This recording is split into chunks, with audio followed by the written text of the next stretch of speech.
The dust on the sealed door had not been disturbed in 3,000 years. Silas ran his feathered fingers across the ancient metal, feeling the grooves of warnings carved in languages that no longer existed. He was young for a Corvani archivist, barely 200 cycles old, and his silver-tipped feathers still held the brightness of youth. The grand library of voices had been his home since childhood, and he thought he knew every corner of it. He was wrong. The chamber beneath the eastern wing had appeared on no map. No record mentioned its existence. Silas had found it only by accident, following a crack in the foundation stones that led to a stairway carved from black rock.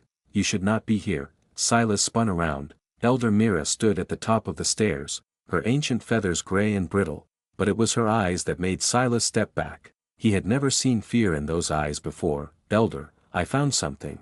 Silas began. I know what you found. Mira descended the stairs slowly, her talons clicking against the stone. Every generation, one of you finds it. Every generation, we must decide what to do. What is behind this door? Mira did not answer. Instead, she pressed her wing against a hidden panel, and the chamber filled with the sound of ancient mechanisms grinding to life. Within the hour, the High Council of Archivists had assembled in the dusty passage. Silas watched them arrive. These were the oldest and wisest of his kind, beings who had witnessed the rise and fall of empires. They catalogued knowledge without emotion, preserved history without judgment. Now they trembled. The eldest among them was Counselor Drell, a Corvani so old that his feathers had turned completely white. He walked with difficulty, supported by two younger archivists. But when he saw the sealed door, he stood straighter. So, Drell said quietly, it begins again. Counselor, Silas spoke carefully. What is sealed in this chamber? Drell turned to look at him, his eyes held something Silas could not name. Grief, perhaps, or exhaustion, or the weight of centuries. Tell me, young one, in all your studies, have you ever encountered references to a species called the Enduring Ones, or perhaps the Persistents? Silas thought carefully. I have seen those names in damaged records from the pre-silence era. They are always accompanied by warnings, but the actual information is missing, not missing. Drell gestured at the sealed door, hidden, deliberately erased from every archive, every database, every memory crystal in the galaxy. We did this, the Corvani, along with 1,100 other species. We agreed to forget. Forget what? Drell spoke the word like it was poison on his tongue.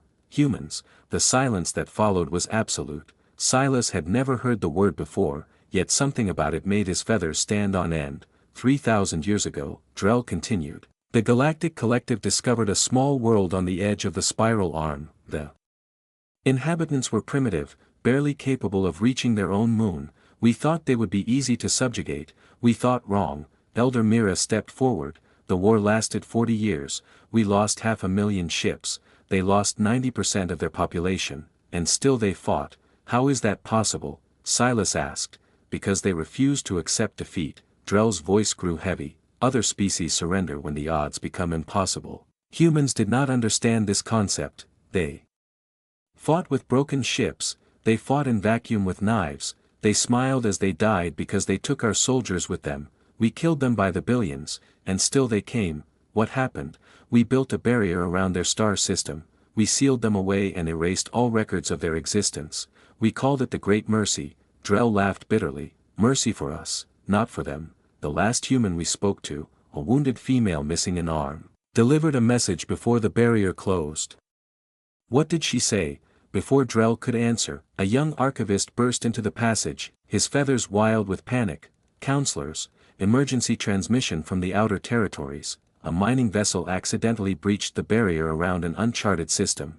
They made contact with the inhabitants. Drell closed his eyes, and the inhabitants responded. They call themselves humans. Their message was only 2 words. The young archivist's voice shook as he repeated them. We remember. Silas felt the temperature in the chamber drop. Around him, the ancient counselors began to weep. Drell alone remained still, his white feathers stark against the darkness. The female's message, Drell whispered, answering Silas's earlier question. She said they would remember every name, every world, every species that raised weapons against their children. She said barriers fall and empires crumble. She said humans endure. He turned to face the sealed door. She promised they would see us again. Silas stared at the door, understanding now why it had been sealed, why the warnings were carved so deep, why the oldest beings in the galaxy trembled at a single word. The humans remembered, and after 3,000 years of silence, they were ready to remind the galaxy why it had been so afraid.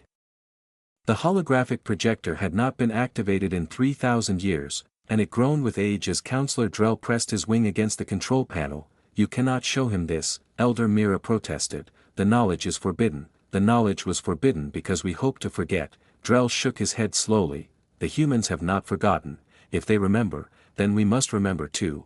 The chamber filled with blue light, and suddenly Silas was standing in the middle of a battlefield that had ended before his grandfather was born. The projection showed space itself on fire. Thousands of vessels clashed in the darkness, energy beams cutting through the void, explosions blooming like deadly flowers. Silas recognized the elegant curves of collective warships, the finest fleet ever assembled, representing 1,200 species united under one banner. Their enemy flew ships that looked like they had been built in a junkyard. "This was the Siege of Sol," Drell narrated. "We sent 10,000 vessels to subjugate a primitive world. Standard procedure: overwhelm, pacify, integrate. Our admirals estimated 3 rotations to complete victory." "How long did it actually take?" 40 years, Drell's voice was hollow. "And we still did not win." The projection shifted, showing a collective dreadnought surrounded by tiny human vessels. The humans had no shields, no advanced weapons, nothing that should have posed a threat. Silas watched in confusion as one of the human ships accelerated directly toward the dreadnought. "What are they doing?" "Watch." The human vessel struck the dreadnought and exploded. The blast tore through the larger ship's hull, crippling it instantly. More human vessels followed, each one a deliberate sacrifice. "They strapped explosives to their own ships," Mira said quietly. "They used themselves as weapons. When their vessels were destroyed, they fought in suits. When their suits were breached, they kept fighting with their last breath." The projection changed again. This time it showed a recording from inside a collective ship. Silas saw armored figures cutting through a hull breach. Humans, he realized, their faces visible through cracked helmets. One of them was bleeding from a wound that should have been fatal. He was smiling. "They do not surrender." A collective admiral's voice played over the recording.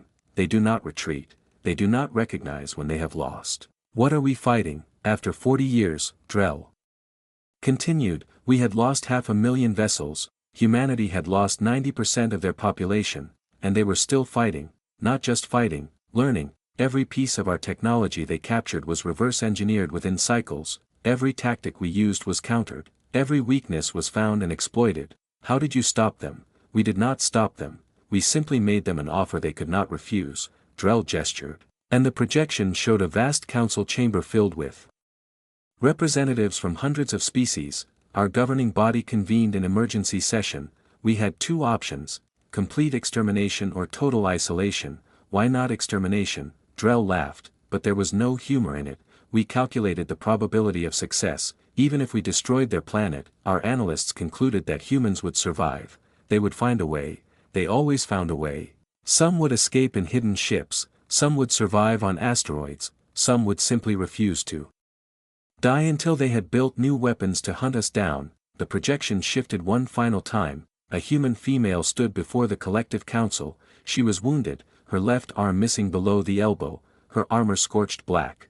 Blood dripped from beneath her helmet, but she stood straight, and her eyes burned with something that made Silas's feathers rise. "We are offering you isolation," a collective diplomat said. "A barrier around your system. You will be left in peace. This is Mercy." The human female stepped forward. "Mercy." Her voice was rough but steady. "You invaded our home, you killed our children, you burned our cities, and you call this mercy? It is survival, for both our peoples." The human was silent for a long moment, then she spoke, and her words echoed across 3,000 years. "We will remember every name, we will remember every world, we will remember every species that raised weapons against our children. Seal us away if you must, but know this: barriers fall, empires crumble, and humans endure. We will see you again." The projection faded. Silas stood in darkness, his heart's pounding. Beside him, Counselor Drell stared at the empty space where the human female had stood. "We built the barrier the next cycle." Drell's voice was barely a whisper. "We erased every record, we swore to forget, and for 3,000 years, we succeeded." A communication device chirped. Elder Mira answered it, and her feathers went pale. A human vessel has exited the barrier zone. It is heading toward the nearest collective outpost. She paused, her voice shaking. It is broadcasting a list of names, every species that participated in the siege. Drell nodded slowly. The Corvani are on that list, are we not? Mira could not answer. She did not need to. They all knew they were. Laughter echoed through the Grand Council chamber on Nexera. Silas stood beside Counselor Drell, watching as hundreds of delegates from across the galaxy dismissed the warnings they had traveled so far to deliver. The chamber was magnificent, a dome of living crystal that had housed the Galactic Collective's government for 10,000 years. 800 species were represented here, each one confident in the power of their civilization. None of them believed in the human threat. Ancient superstition, declared Commander Koss of the Vrel, his massive reptilian form towering over the other delegates. Stories told by elders to frighten children. I have studied these records you speak of, Counselor Drell. They are clearly exaggerated. I was there. Drell's voice was calm but firm. I watched human boarding parties tear through our flagship. I carry scars that have never healed. This is not exaggeration. Koss made a dismissive sound. You are 900 cycles old. Memory fades, fear distorts. He turned to address the full chamber. The Vrel have never lost a war. We conquered 60 systems before joining the collective. If these humans dare to threaten us, my fleet will remind them of their place. Cheers erupted from the younger species, civilizations that had joined the collective long after the barrier was raised, peoples who had never known war with humanity. Silas leaned close to Drell. They do not believe, they cannot believe. Drell's feathers drooped. With exhaustion, 3,000 years of peace has made them soft. They measure strength in ships and weapons. They do not understand what makes humans dangerous. What does make them dangerous?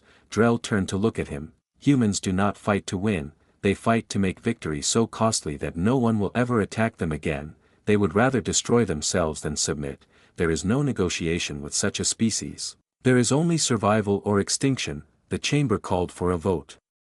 Drell made one final attempt. He stood before the assembly and removed his ceremonial robes, revealing the scarred flesh beneath his feathers. Patches of bare skin marked where human weapons had burned through his natural armor. One of his wings hung at an unnatural angle, damaged beyond repair. I crawled through the wreckage of my ship, he said. I watched humans fight with their bare hands against soldiers twice their size. I saw them laugh as they died, because they knew their deaths meant our deaths. You cannot defeat something that welcomes death if it serves their purpose. The chamber was silent for a moment, then Commander Koss stepped forward. Pretty scars, old one, but scars prove only that you survived. They do not prove that the enemy was truly dangerous. Perhaps you were simply weak. The vote was close. The war faction won by 12 votes. Commander Koss assembled the largest fleet seen in 2,000 years. 300,000 vessels, representing 40 species. Carrying the newest weapons and strongest shields, they set course to intercept the lone human vessel. Silas watched the fleet depart from the observation deck of a diplomatic ship. Counselor Drell stood beside him, his white feathers glowing in the starlight.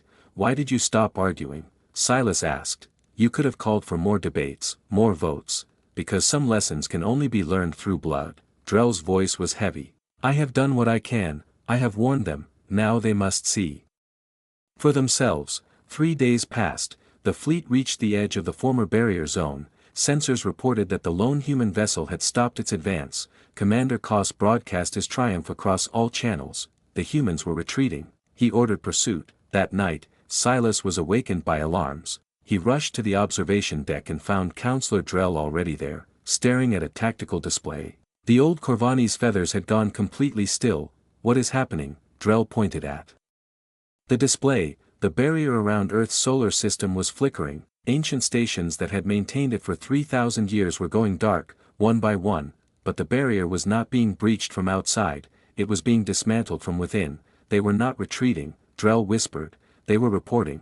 They went home to tell their people what they found. The display updated. Sensors detected movement beyond the failing barrier. Signals appearing in numbers too vast to count. First thousands, then hundreds of thousands, then millions. 3,000 years. Drell's voice cracked. They have been preparing for 3,000 years, building ships, growing their numbers, advancing their technology, waiting for this moment. Silas felt cold spreading through his body. How many? Drell did not answer. He simply pointed at the display. where the number of detected signals continued to climb. The humans had not forgotten a single name, and now they were coming to remind the galaxy why it had sealed them away. Commander Koss watched 50,000 human vessels emerge from the collapsed barrier zone, and he laughed. This is what the elders feared. His deep voice echoed across the bridge of his flagship, 50,000 against 300,000, prepare all batteries. Today we prove that human legends are nothing but smoke. Silas observed the confrontation through telescope feeds from the diplomatic vessel. Beside him, Counselor Drell stood motionless, his ancient eyes fixed on the tactical display. He is making a mistake, Silas whispered. He is making the last mistake of his life. Drell's voice held no satisfaction, only sorrow. The human fleet did not advance in formation. Instead, they scattered, each vessel moving independently, following patterns that made no logical sense. Collective targeting systems struggled to establish locks. The computers had been designed to fight enemies who flew in predictable formations. Humans were not predictable. Commander Koss ordered the first barrage. 10,000 missiles launched simultaneously, coordinated laser strikes followed, particle beams cut through the void. The firepower released in that single moment could have cracked a small moon. When the light faded, every human vessel remained intact. They had not moved, they had not fired, they had simply let the weapon strike them. Impossible. Koss's voice lost its confidence. Analyze those shields. His officers worked frantically, their reports made no sense. Human shields were not blocking the attacks, they were absorbing them. The energy was being captured, converted, stored. They spent 3,000 years studying our weapons. A veteran officer spoke slowly, horror creeping into his voice. They built defenses we cannot penetrate. Everything we throw at them makes them stronger. Koss ordered another barrage, then another. Each time, the human vessels absorbed the energy without damage. They still did not fire back. Instead, they broadcast. Every ship in the collective fleet received a transmission. Each message was different, personalized to the species receiving it. Silas watched the tactical display flicker as communications flooded every channel. What are they sending? He asked. Drell's feathers had gone gray. Truth. The transmissions contained records, footage, documents, testimonies, 3,000 years of evidence, catalogued and preserved. Every atrocity committed during the siege. Every civilian killed, every planet bombarded, every child lost. The Vrel received images of species they had helped exterminate, peoples who had allied with humanity and been destroyed for it. Commander Koss watched footage of his ancestors burning worlds, slaughtering surrendering populations, laughing as they committed genocide. The Corvani received records of scholarly archives they had helped destroy, libraries burned, knowledge erased, history rewritten. The lies they had told for 3,000 years played back to them in their ancestors' own voices. Every species received their specific sins. Across the collective fleet, discipline collapsed. Soldiers abandoned their posts to watch the transmissions. Species turned on each other as old crimes resurfaced. Crews who had trained together for years now stared at each other with suspicion and hatred. Commander Koss tried to restore order, but his own officers were watching footage of what the Vrel had done. They looked at their commander with new eyes. Humanity did not need weapons. Drell said quietly, they only needed the truth. The human fleet waited. Then, as the collective forces descended into chaos, the real human force emerged. Not 50,000 vessels, 500 million. They rose from behind planets, emerged from hidden stations, dropped out of faster-than-light travel in waves that seemed endless. Every ship was inscribed with names, the names of humans who had died in the siege. Every hull carried a word that translated simply as remembrance. They did not attack, they encircled. Commander Koss found himself surrounded by more firepower than the galaxy had ever seen. His broken fleet, divided by guilt and suspicion, could not have resisted even if they had been united. A human voice broadcast to all channels. We gave you 3,000 years to remember what you did, 3,000 years to feel guilt, to teach your children, to change. You remembered nothing. You learned nothing. You are still the same species that burned our world. Koss did what humans never did. He surrendered. We yield. His transmission echoed across the galaxy. We yield. There was a long pause. Then the human voice responded. We accept your surrender, Commander Koss of the Vrel. But we did not come for your fleet. We came for justice. Stand by to receive our terms. Silas turned to Drell. The old Corvani was weeping silently. What will they demand? Silas asked. I do not know. Drell shook his head, but I know humans, they had 3,000 years to decide. Whatever comes next, we have earned it. The human fleet waited in perfect silence, and the galaxy held its breath. The human delegation entered the Grand Council chamber, and every species present held their breath. Silas had expected warriors, he had expected weapons, he had expected the monsters of legend, scarred and terrible. Instead, he saw scholars in simple robes, diplomats with gentle faces, and an elderly woman who walked with a cane. Her hair was white, her skin lined with age, her movements slow and careful. She introduced herself as Director Yuna of the Human Remembrance Council. Her voice was soft. Her manner was kind. Every being in the chamber was terrified of her. You have come to destroy us. Commander Koss spoke from his place among the defeated. He had been stripped of rank, but he was allowed to witness. Just say it plainly. Director Yuna studied him for a long moment. Then she smiled. No. The chamber stirred with confusion. We did not spend 3,000 years preparing for destruction. Yuna's voice carried easily through the vast space. Destruction is easy, we could have done that at any time. Instead, we spent 3,000 years deciding what kind of species we wanted to be. She gestured, and holographic displays appeared throughout the chamber. These are our terms. First, full historical disclosure. Every species will unseal their records of the siege and teach the truth to their children. No more lies.